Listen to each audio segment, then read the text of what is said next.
Hi, ഞാൻ doctor Anju.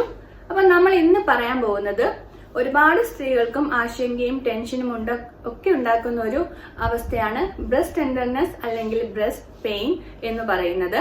അപ്പൊ സ്തനങ്ങളിൽ ഉണ്ടാവുന്ന വേദന എപ്പോഴൊക്കെയാണ് നമുക്ക് സ്തനങ്ങളിൽ വേദന ഉണ്ടാവുന്നത്? വേറെ പ്രശ്നങ്ങളൊന്നും ഇല്ലെങ്കിൽ നമ്മൾക്ക് സ്തനങ്ങളിൽ വേദന അല്ലെങ്കിൽ കല്ലിപ്പ്, തടിപ്പ്, അല്ലെങ്കിൽ ബ്രസ്റ്റിനൊരു വെയിറ്റ് ഭാരം കൂടുതലായിട്ട് തോന്നുന്ന ചില അനുഭവങ്ങളൊക്കെ നമുക്ക് ഉണ്ടാവാറുണ്ട്. അത് എപ്പോഴൊക്കെയാണെന്ന് ഞാൻ പറയാം. എപ്പോഴൊക്കെയാണത് പ്രശ്നങ്ങൾ അല്ലാത്തതെന്നാണ് പറയുന്നത്.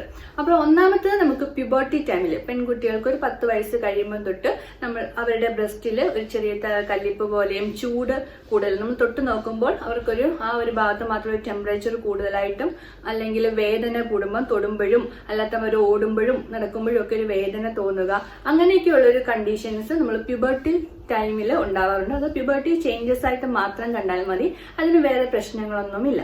ഇനി അടുത്തത് നമ്മുടെ മെൻസ്ട്രേഷൻ നടക്കുന്ന സ്ത്രീകളിലാണ്.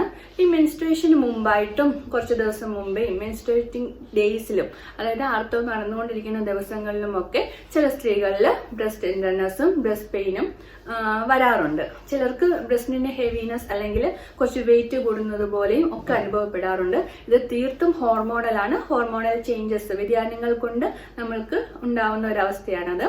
അതും ഭയപ്പെടേണ്ട ആവശ്യമില്ല.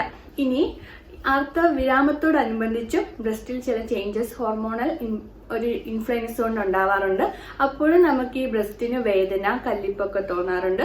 ആർത്തവ വിരാമത്തിന് ശേഷവും ചില സ്ത്രീകളിൽ ഇതുപോലെ ഉണ്ടാവാറുണ്ട്.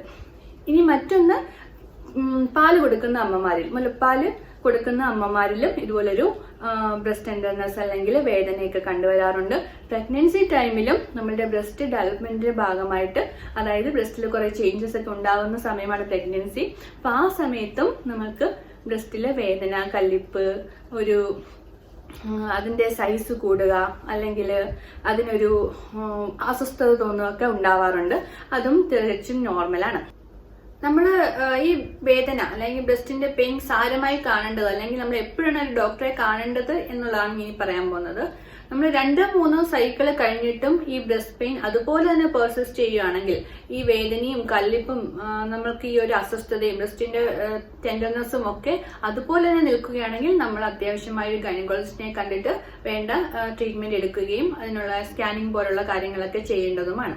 ഇനി മറ്റൊന്ന്, നമ്മൾക്ക് ആർത്തവവിരാമത്തിന് ശേഷം പൊതുവെ നമ്മുടെ ശരീരത്തിൽ ഉണ്ടാകുന്ന ഹോർമോണിന്റെ ഈസ്ട്രജൻ ഡോമിനൻസ് കൊണ്ടാണ് കൂടുതൽ സമയങ്ങളിൽ നമുക്ക് ബ്രസ്റ്റിൽ പെയിനും ടെൻഡർനെസ്സും ഒക്കെ ഉണ്ടാവുന്നത്. അപ്പോൾ ആർത്തവവിരാമത്തിന് ശേഷം നമുക്ക് പൊതുവെ സ്ത്രീകളിൽ ഈസ്ട്രജൻ എന്ന ഹോർമോൺ വളരെ കുറവാണ്. അപ്പോൾ അങ്ങനെയുള്ള ഒരു അവസ്ഥയിൽ നമ്മൾക്ക് ബ്രസ്റ്റിലെ ടെൻഡർനെസ്സും വേദനയും ഇതുപോലുള്ള ഹെവിനെസ്സും ഒക്കെ ഉണ്ടാവുന്നുണ്ടെങ്കിൽ അവിടെ എന്തോ ഒരു ഹോർമോണൽ ഫ്ലക്ച്വേഷൻ അല്ലെങ്കിൽ ഒരു വ്യതിയാനം അവിടെ എവിടെയോ ഉണ്ട് എന്നുള്ളതാണ്.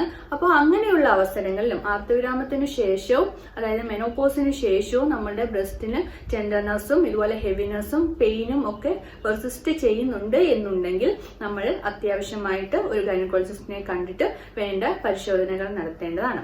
ഇനി മറ്റൊന്ന്, നമ്മളുടെ ഈ ഹോർമോണൽ ഇംബാലൻസുകളും ഹോർമോണൽ വിഷയങ്ങളും ഒന്നും അല്ലാത്ത സമയങ്ങളിലും, അതായത് നമുക്ക് പീരീഡ്സിനോട് അടുപ്പിച്ചല്ല, പീരീഡ്സ് ആവുന്നില്ല, മിഡ് സൈക്കിൾ അല്ല, ഇങ്ങനെയുള്ള സമയങ്ങളിലൊന്നുമല്ല, ഇതൊന്നും അല്ലാത്ത സമയത്തും നമ്മൾക്ക് ഈ വേദന അതുപോലെ തന്നെ നിൽക്കുന്നുണ്ടെങ്കിൽ അപ്പോഴും നമ്മളൊരു ബ്രസ്റ്റ് എക്സാമിനേഷൻ ചെയ്യേണ്ടതാണ്. ബ്രസ്റ്റ് എക്സാമിനേഷൻ നമ്മൾ എപ്പോഴും എല്ലാ സ്ത്രീകളും ഒരു സെൽഫായിട്ടും ചെയ്യാൻ പഠിച്ചിരിക്കേണ്ടതാണ്. അത് കഴിഞ്ഞ് നമുക്ക് എന്നിട്ടും അതൊന്നും നമുക്ക് മനസ്സിലാവുന്നില്ല എന്നുണ്ടെങ്കിൽ ഒരു ഗൈനക്കോളജിസ്റ്റിനെ കണ്ടിട്ട് ഒരു ക്ലിനിക്കൽ ബ്രസ്റ്റ് എക്സാമിനേഷൻ ചെയ്ത് നോക്കേണ്ടതാണ്. പരിശോധനകളിൽ നമുക്ക് കൂടുതൽ എന്തെങ്കിലും ബുദ്ധിമുട്ടുകൾ ഉണ്ടെങ്കിൽ നമുക്ക് തിരിച്ചറിയാവുന്നതാണ്. അപ്പോൾ ബ്രസ്റ്റിനകത്തുനിന്ന് നമുക്ക് വരുന്ന എല്ലാ വേദനകളും ബ്രസ്റ്റ് ക്യാൻസർ ആയിട്ട് മാറില്ല. പക്ഷെ ബ്രസ്റ്റിനുള്ളിൽ തന്നെ ചില സംഭവങ്ങളുണ്ട്, ചില അവസ്ഥകളുണ്ട്. അതായത് ബ്രസ്റ്റിനുള്ളിൽ സിസ്റ്റ് ഉണ്ടാകും, ഫൈബ്രോ അഡിനോമ പോലുള്ള കാര്യങ്ങളും, ബ്രസ്റ്റിനകത്ത് തന്നെ ഹോർമോണൽ വ്യതിയാനങ്ങൾ കൊണ്ടുള്ള വേദനകളും, ബ്രസ്റ്റിനകത്ത് ആബ്സിസ് ഉണ്ടാവുന്ന അവസ്ഥകളുണ്ട്. അപ്പോൾ അങ്ങനെയുള്ള കാര്യങ്ങളും ഒക്കെ ഉണ്ടാകാനുള്ള സാധ്യതയുണ്ട്. അപ്പോൾ മറ്റൊരു കാര്യം, ആദ്യം പറഞ്ഞതുപോലെ തന്നെ നമ്മളുടെ ഈ ബ്രസ്റ്റിലെ വേദന എല്ലായ്പ്പോഴും ക്യാൻസർ ആവണമെന്നില്ല. വളരെ റെയറായിട്ട് ഈ ക്യാൻസർ എന്നുള്ള ഒരു അവസ്ഥ വേദനയോടുകൂടി പ്രസന്റ് ചെയ്ത് കാണപ്പെടുന്നുള്ളൂ. എങ്കിൽ പോലും ചില കേസുകളിൽ ഈ മുഴകൾ വേദനയോടുകൂടി കണ്ടുവരുന്നുണ്ട്. അപ്പോൾ എല്ലാത്തിനും ഒരു ചാൻസ് ഉണ്ട് എന്നുള്ളതാണ്. അപ്പോൾ നമ്മൾ എപ്പോഴും അതൊന്ന് കരുതിയിരിക്കുക. നമ്മുടെ സെൽഫ് ബ്രസ്റ്റ് എക്സാമിനേഷൻ എല്ലാവരും ഒന്ന് പഠിച്ചിരിക്കുന്നത് മാത്രമല്ല അത് ചെയ്ത് നോക്കുകയും വേണം. അപ്പോ ഇതാണ് പറഞ്ഞു വന്നത്. എല്ലാ വേദനകളും ബ്രസ്റ്റ് ക്യാൻസർ അല്ല, അതിനെക്കുറിച്ച് ഓർത്ത് ടെൻഷൻ അടിക്കേണ്ട എന്നുള്ളതാണ്. വീഡിയോ കണ്ടിട്ട് ഇനി ഇത് തിരിച്ചായോ എന്ന് എനിക്കറിയത്തില്ല, പക്ഷെ ഞാൻ ഉദ്ദേശിച്ചത് ഇതാണ്. എല്ലാ ബ്രസ്റ്റ് പെയിനും ബ്രസ്റ്റ് ടെൻഡർനെസ്സും നമ്മൾക്ക് മാരകമായിട്ടുള്ള എന്തെങ്കിലും അസുഖങ്ങൾ കൊണ്ടുള്ളതല്ല. ഈ പറഞ്ഞ കാര്യങ്ങൾ കൊണ്ടും നമുക്ക് ബ്രസ്റ്റ് പെയിൻ അല്ലെങ്കിൽ ബ്രസ്റ്റ് ടെൻഡർനെസ് കാണാം. ഇനി വീഡിയോ മുഴുവൻ കണ്ടിട്ട് നിങ്ങൾ എന്താണെന്ന് സ്വയം തീരുമാനിച്ചിട്ട് ഒരു ഡോക്ടറെ കാണേണ്ട ആവശ്യമുണ്ടെന്ന് നിങ്ങൾക്ക് തോന്നുകയാണെങ്കിൽ നിർബന്ധമായും ഒരു ഡോക്ടറെ കാണുക, പരിശോധനകൾ ചെയ്യുക, ട്രീറ്റ്മെന്റ് എടുക്കുക. അപ്പൊ അടുത്തൊരു വീഡിയോയുമായി വീണ്ടും വരുന്നവരേക്കും സ്റ്റേ ഹാപ്പി, സ്റ്റേ ബ്ലെസ്ഡ്.